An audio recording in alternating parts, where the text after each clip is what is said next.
இது தெரியாம sugar patients, diabetes patients வெறும் மாத்திரை மட்டுமே போட்டுட்டு இருந்தீங்கன்னா சுகர்லாம் குறையாது. என்னடி சொல்ற? நீ என்ன சொல்ற? என்னதான் மாத்திரை சாப்பிட்டாலும் சப்பாத்தியவே சாப்பிட்டாலும் சுகர் குறையவே மாட்டேங்குதா?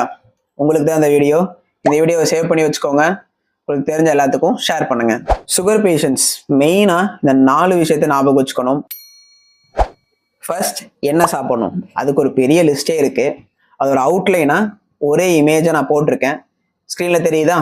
ஸ்க்ரீன்ஷாட் எடுத்து வச்சுக்கோங்க, வீடியோவை சேவ் பண்ணி வச்சுக்கோங்க.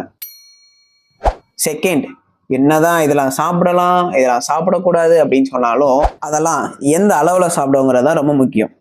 எந்த அளவில் சாப்பிடணும்?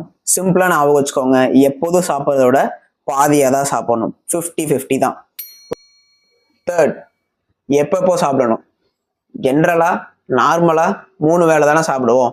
அதே 3 வேளை சாப்பாட்டை நல்லா கேட்டுக்கோங்க, அதே 3 வேளை சாப்பாட்டை உடச்சி 5 இல்லை 6 வேளையாக சாப்பிடணும். காலையில், அடுத்து ஒரு 10 மணிக்கு, அப்புறம் 12 மணிக்கு, அப்புறம் சாயங்காலம், அப்புறம் நைட். இப்படி சாப்பிட்றதான் சுகர் பேஷண்ட்ஸ்க்கு அட்வைசபிள். ஃபர்ஸ்ட் இதை தான் பண்ணணும்.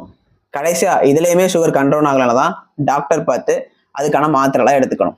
இந்த வீடியோ பிடிச்சிருந்தா லைக் பண்ணுங்க. This is doctor D'Souza. Don't forget, அடுத்த வீடியோவில் பார்க்கலாம். Hustle hard. பாய்.